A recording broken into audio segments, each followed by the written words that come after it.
Salam dari HKBP Kernolong, HKBP tertua di Pulau Jawa. Sebelum kita memasuki istirahat kita di malam ini, sejenak kita mendengarkan firman Tuhan, mari kita berdoa. Terima kasih Tuhan atas penyertaan-Mu kepada kami hingga pada malam hari ini. Sebelum kami merebahkan tubuh kami dalam istirahat kami mau mendengarkan firman-Mu. Bersabdalah ya Bapa, kami sudah siap mendengar. Ampuni dosa kami, hanya di dalam nama anak-Mu kami berdoa dan mengucap syukur. Amin. Firman Tuhan menjadi renungan dalam ibadah kita di malam ini sesuai dengan bacaan malam Almanak HKBP 2026, Jumat 28 Agustus 2026 dari kitab Injil Markus pasalnya yang ke-11, dimulai daripada ayatnya yang ke-11 hingga ayat 14, dan yang menjadi pembimbing renungan ayat 13a. Ia melihat dari jauh pohon ara yang sudah berdaun.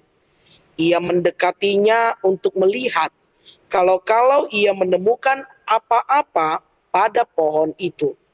Tetapi waktu ia tiba di situ, ia tidak menemukan apa-apa selain daun-daun saja. Jangan cuma rindang, tapi harus berbuah. Bapak, Ibu, saudara-saudari yang diberkati Tuhan Yesus Kristus, pernahkah kita merasa lapar melihat bungkus kotak makanan yang kelihatannya sangat bagus dan enak, tapi pada saat kita membukanya ternyata isinya kosong? Tentu kita merasakan kecewa, bukan? Demikian juga dengan nats kita pada malam hari ini. Pohon ara memiliki sifat yang unik. Jika daunnya sudah tumbuh, lebat dan rindang, seharusnya pohon itu sudah mulai ada buahnya.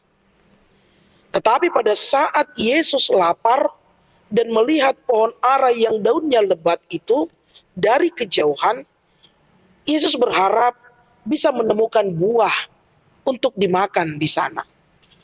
Namun ketika Yesus mendekati, ternyata pohon itu cuma ada daunnya saja yang rindang. Tidak ada buahnya sama sekali. Pohon itu kelihatannya saja segar dan hidup dari luar, tapi isinya kosong. Nats ini ingin mengingatkan kita dalam kehidupan kita sehari-hari. Daun yang lebat itu menggambarkan bagaimana penampilan luar kita.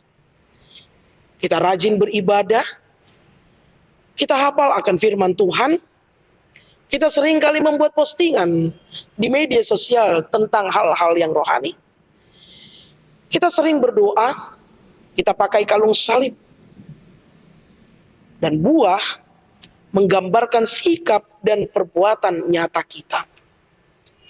Apakah kita ramah, jujur, sabar, suka menolong, dan mau mengampuni sesama? Tuhan Yesus tidak mau cuma melihat daun atau penampilan luar kita saja. Tetapi Yesus juga mencari dan melihat hidup kita, apakah ada buahnya, yaitu perbuatan baik dan kasih yang nyata. Menjadi orang Kristen bukan cuma soal gaya atau kelihatan rohani di depan orang lain. Tapi Tuhan mau hidup kita berdampak, membawa kebaikan, dan bisa menjadi berkat, saluran berkat nyata di tengah-tengah kehidupan kita, keluarga, teman, sekitar, bahkan di tengah-tengah gereja kita. Yang menjadi renungan dalam ibadah kita adalah, apakah hidup kita selama ini hanya sebatas daun atau penampilan luar saja?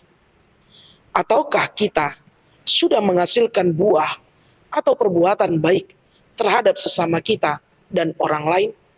Karena itu, Bapak, Ibu, saudara-saudari yang diberkati Tuhan Yesus Kristus, Tuhan tidak cuma menginginkan kita rindang, berbuah, tapi juga Tuhan menginginkan kita berkarya dalam hidup kita. Amin. Terima kasih Tuhan atas firman-Mu pada malam hari ini. Tuhan mengajarkan kami untuk tidak cuma berpura-pura baik di luar saja, tetapi ingatkanlah kami supaya kami benar-benar menjadi anak-anak Tuhan yang sabar, jujur, dan suka menolong, memberi, peduli terhadap sesama kami. Biarlah hidup kami menghasilkan buah yang menyukakan hati Tuhan. Amin. Anugerah dari Tuhan kita Yesus Kristus, kasih setia Allah Bapa, dan persekutuan dengan Roh Kudus menyertai engkau. Amin.